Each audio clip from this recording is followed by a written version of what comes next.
प्रभु की कृपा है। जब मिलने मैत्रेय मुनि के आश्रम में गए, उन्होंने सब कुछ त्याग करके, मेरा विदुर आया दौड़ करके गले से लगा लिया। भगवान कहते हैं, जो तू आवै एक पग, मैं आऊं पगिसा, मैं आऊं पगसाठ, जो तू करो काठ सो, तो मैं लोहे की लाठ। ब्रह्म कहता है, तू एक पग तो बढ़ा। बद्रीनाथ आए थे, सोचे नहीं होंगे पहले दिन दर्शन होगी। पहले दिन कैसे जाकर हो गए? कदम तो बढ़ाए ना, और कदम बढ़ाए तो जाकर चरणों में अपने बिठा दिया। कर्म तो करना पड़ेगा, बिना कर्म के कुछ नहीं होगा। मैत्रेय मुनि विदुर जी को गले से लगाते हैं, ले जा करके जब विदुर नीचे बैठने लगे ना, आप संत हो, अपने बराबरी का स्थान दिया। विदुर जी कहते हैं, वाह प्रभु, धन्य है आपकी श्यामलता। जैसे आकाश के बादल नीले नीले हैं ना, ये अनंत के वाचक नीले आकाश है, वैसी आपकी कृपा अनुग्रह अनंत है, अनंत का वाचक। जीव अपने शुभ और अशुभ कर्मानुसार इस जगत में आता है और आपका अनुग्रह प्राप्त करके परम पद की प्राप्ति करता है। प्रभु श्री विदुर जी ने मैत्रेय मुनि से प्रश्न किया है। हर जीव जीवन में एक ही काम करता है, बड़ा सार्वभौम प्रश्न किया है। देखो भागवत जी में हर प्रश्न का जवाब है।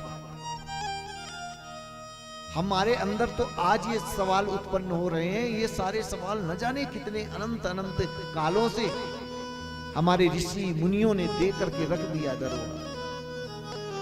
वायुयान, आज तो हवाई जहाज उड़ रही है, पहले तो पुष्पक विमान में मां जानकी को भगवान लेकर आए। इसका मतलब पहले से उनके पास ज्ञान था। एक ही प्रश्न किया है प्रभु, एक ही मेरा प्रश्न है, क्या है? बोले, सुखाय कर्माणि करोतु लोको, न तै सुखं वान्यदुपारमं वा, विन्देत भूयस्तत एव दुःखं, यदत्र युक्तां भगवान वदेन्नः। एक ही प्रश्न किया है प्रभु, सुखाय कर्माणि करोतु लोको। हर व्यक्ति एक ही काम करता है, मैं सुखी हो जाऊं।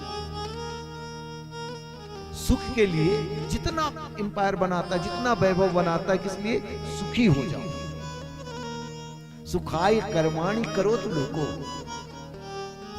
पर क्या कभी जीव सुखी हो पाया है? कभी नहीं हो पाया है।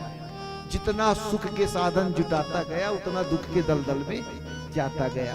पहले साइकिल थी तो हवा की जरूरत थी, मोटरसाइकिल हुई पेट्रोल की जरूरत हुई, कार आई तो मेंटेनेंस की जरूरत हुई, फिर भी इंसान की तृप्ति नहीं मिली। ट्रैफिक ज्यादा होता है, ऊपर ऊपर उड़ के चले, और ऊपर ऊपर उड़ के चलने की व्यवस्था बना ली। तो जितना वैभव बनाता गया, अब देखो खर्चे तो बढ़ाता गया। अब उन खर्चों को मेंटेन करने के लिए, व्यवस्था बनाने के लिए उल्टे सीधे काम भी करने पड़ेंगे। कभी तो आ गया धन तो चलो हमने बना लिया, पर उन व्यवस्थाओं को सुचारू रूप से बराबर चलती रहे, अब क्या करना पड़ेगा?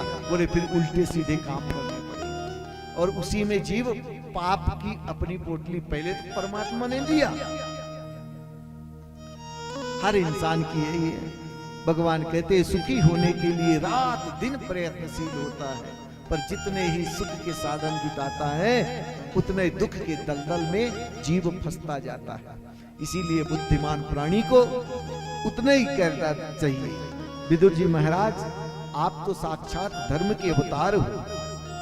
बड़ा सुंदर। विदुर जी ने पूछा, हमको सृष्टि प्रक्रिया बतलाइए। भगवान ने विस्तार से, नारायण के नाभि कमल से ब्रह्मा जी की उत्पत्ति हुई है। ब्रह्मा जी के 4 कुमार सर्वप्रथम उत्पन्न किए, सनत, सनंदन, सनातन और सनत कुमार।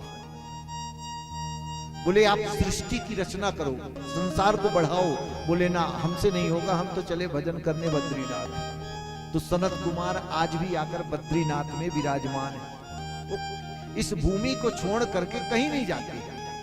किसी ने बोला कि भैया हमको दिखते नहीं यहाँ पर, बोले वो दृष्टि ही नहीं तुम्हारे पास, इतनी भक्ति नहीं, इतनी शक्ति नहीं कि आप उन महापुरुषों का दर्शन कर सको।